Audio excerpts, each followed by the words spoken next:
I thought building a refinery like this is, supposed to be a pride for everybody, because we're not the only country. Angola, they've been trying for 20 years. They are still trying. Uganda, they've been trying for the last 15 years. None of them. There is no production capacity in Africa. Only 2 countries are not importing, which is, Algeria and Libya. Apart from this, everybody is an importer. We cannot continue to be slaves while we export, raw material, then we import products.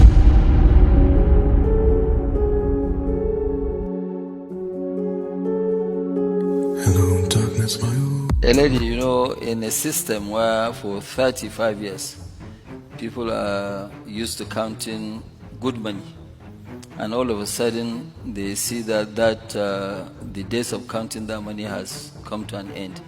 You don't expect them to pray for you. Of course, you expect them, you expect them to fight back.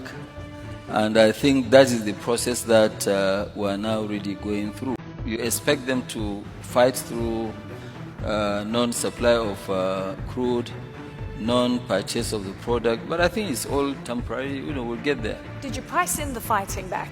Did you think that was going to happen? But I didn't price. Well, I knew that there would be a fight, but I didn't know that the mafia in oil, they are stronger than mafia in drugs. Nigeria used to be the second largest importer of cement in the world. Mm-hmm. And now we have reversed it. Nigeria now exports cement more than any other African country. We built from the 0 level to the second largest plant of fertilizer in the world. So Nigeria now, not only we export, we actually export 37% of our fertilizer to the United States of America. Wow. Again, in terms of petrochemical, Nigeria imports about 350,000 polypropylene. Now we have addressed that issue. It's not going to happen again. We'll export, not only that we'll meet the local demand, we'll export 600,000 out of the country to serve all the other African countries. And we went on and said, okay, fine. What's the highest, biggest capacity of refinery that has ever been built in the world? Right. By Saudi Aramco, which is 430,000 barrels. We said that let us do what has never ever been done before. That is to do 650,000 barrels per day. And we have delivered. PENGASSAN Dangote matter is a very sensitive issue. It's so sensitive that it's actually at the core of national security, the comfort, progress, and prosperity of our nation. And so what PENGASSAN is doing, I feel they are taking a great risk that may lead to the end of that union. Because going to the jugular and taking your ultimate decision and action can be called economic sabotage, because you are saying you are cutting crude from getting to the refinery. We must be careful as the world is watching this country. The world watches as the black people haven't liberated themselves in an area that is so important to the well-being of their economy. In fighting like this, shows to us, or show to the world, that we might be incapable of ruling ourselves. I see PENGASSAN fighting for 800 people. PENGASSAN must consider 250 plus million Nigerians and the entire development that is taking place in the oil sector. This is not the time for this type of battles. If you have anything against Dangote, as they have, NUPENG has, the kind of money they collect from every tanker that loads petroleum. Yeah. What is all that for? You can see that the inefficiency of even the government system alone has even given rise to this type of behavior, because they should have seen it. That this organization are already infiltrated by the very people you call cabals. You think the cabals do not know how to play? They must look at how to checkmate Dangote and return the country to the old days of. So you think it's bondage. Beyond the 800 Yes, workers? It's a big battle. Dangote, since the emergence of Dangote have been fighting global forces and local forces. The forces against Dangote are not Nigerians alone, including those that supply us petroleum, international refineries that were benefiting from the entire network. It's taking food off their table. So we are confronting a very interesting situation, and I can assure you there will be a massive reaction.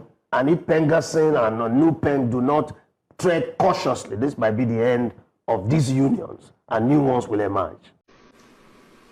Aliko Dangote is not an individual, he's an institution.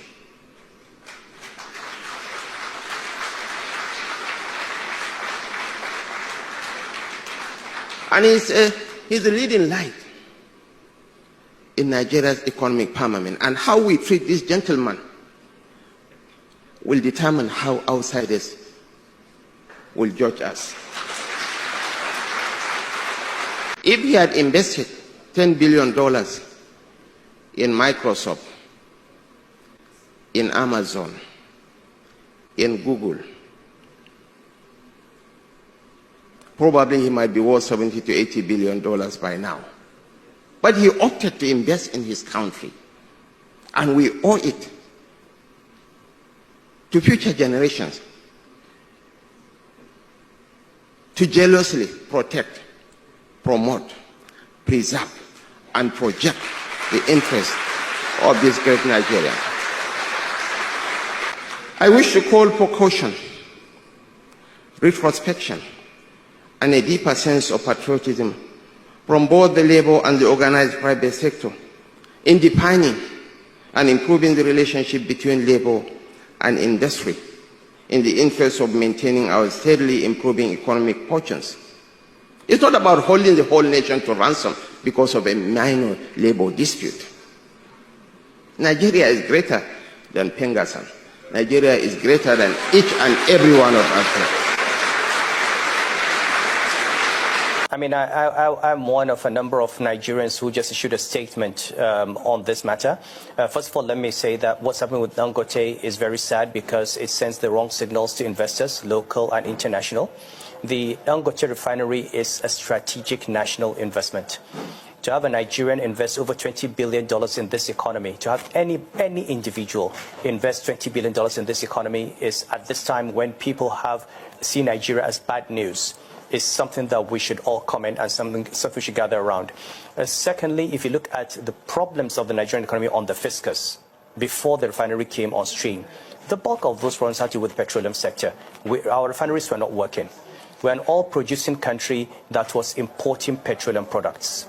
In addition to importing petroleum products and draining our foreign exchange, we had huge corruption and huge scams in the subsidy regime. I lost my job in the central bank because I was pointing out these leakages. Now, the refinery disrupts a business model for rent seekers. And that is why it will face opposition. It is not about rights. It is not about the economy. It's about people who see the model they've had for 30, 40 years suddenly disappearing.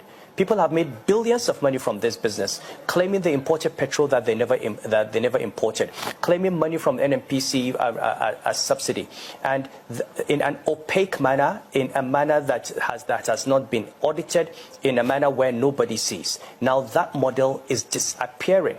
We're now going to be a net exporter of petroleum products. We're going to produce our petroleum products locally. We're not importing. We are going to save our foreign exchange and actually add to the foreign exchange through our exports. Now, no patriotic Nigerian should get in the way of that refinery. I don't know the details of the conflict between him and the unions. What I know is that joining a union is a voluntary thing. If a driver wants to join a union, then he should go and work for a company that allows its drivers to join unions. If a driver chooses not to be part of a union and work for Dangote, he should go and work for Dangote. I don't think anyone should stop a private company. If you have a private school and you say these are your fees, if people cannot pay those fees, they go to a school where they've got lower fees. You can't tell people that who have invested privately that they should subject their business to the whims and caprices of a union. I think it is wrong. I think it is unfair. And I think to threaten the entire country with a strike over a matter between a union and a private company is the most irresponsible thing I've seen as far as the economy is concerned. I would urge Dangote to make sure that whatever he does is lawful, that all rights of members of his staff are respected, that constitutional rights are not violated. But I completely align with the position of the Vice President and the federal government that we cannot allow this investment to be at risk, and we cannot allow this refinery to be shut down. We need it as a country. We need to protect it. Right.